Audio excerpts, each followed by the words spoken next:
दोस्तों, आज हम श्रीमद् भगवद गीता के 5वें अध्याय का अध्ययन करेंगे, जिसका नाम है कर्म संन्यास योग। इस अध्याय में भगवान श्री कृष्ण अर्जुन को कर्म संन्यास और कर्म योग का रहस्य समझाते हैं। अर्जुन को यह समझ में नहीं आ रहा था कि संन्यास का मार्ग श्रेष्ठ है या कर्म योग का। वह सोच रहे थे कि संन्यास से मुक्ति प्राप्त की जा सकती है या कर्म के द्वारा ही यह संभव है। इस संशय का समाधान करने के लिए श्री कृष्ण अर्जुन से कहते हैं कि दोनों मार्ग शुभ हैं, लेकिन कर्म योग श्रेष्ठ है।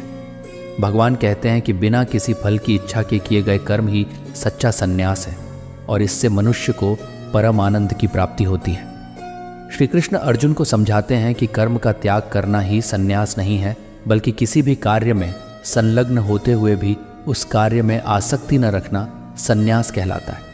उन्होंने बताया कि जो व्यक्ति अपने कर्मों को ईश्वर के अर्पण कर देता है और किसी भी कार्य में आसक्ति नहीं रखता है, वही वास्तव में सच्चा सन्यासी है।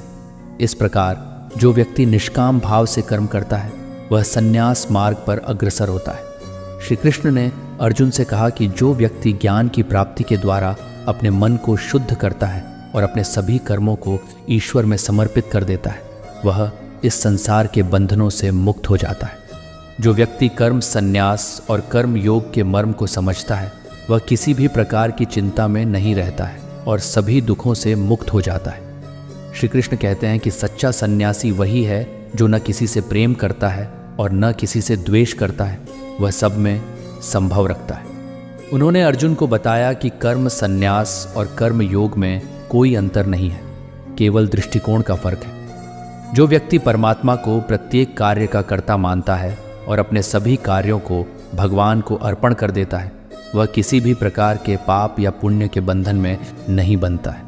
भगवान अर्जुन से कहते हैं कि जो व्यक्ति अपनी इंद्रियों को संयमित रखता है और अपने मन को शांति में स्थिर करता है, वह इस संसार में रहते हुए भी मुक्त हो जाता है। श्री कृष्ण समझाते हैं कि कर्म योग का मार्ग न केवल आसान है, बल्कि इस मार्ग पर चलते हुए व्यक्ति सभी कर्तव्यों का पालन कर सकता है।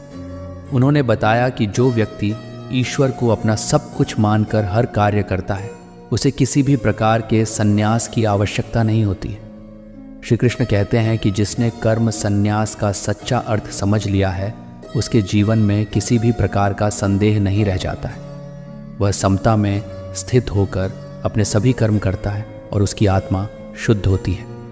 इस प्रकार भगवान श्री कृष्ण अर्जुन को कर्म संन्यास और कर्म योग का महत्व समझाते हैं और उसे निष्काम भाव से कर्म करने के लिए प्रेरित करते हैं। श्री कृष्ण कहते हैं कि जो व्यक्ति अपने मन को नियंत्रित करके अपने सभी कार्यों को भगवान के चरणों में अर्पण कर देता है, वह इस संसार के मोह माया से परे होता है और उसे आत्म साक्षात्कार की प्राप्ति होती है। इस प्रकार भगवान श्री कृष्ण ने अर्जुन को कर्म संन्यास और कर्म योग का रहस्य समझाया और उसे अपने कर्तव्यों का पालन करने के लिए प्रेरित किया। दोस्तों, अगर आपको यह वीडियो पसंद आया है तो हमारे चैनल को सब्सक्राइब कर लें। इसका पहला अध्याय सुनने के लिए इस वीडियो पर क्लिक करें या फिर हमारी श्रीमद् भगवद गीता की प्लेलिस्ट में जा सकते हैं। मिलते हैं अगले अध्याय में। जय श्री कृष्ण।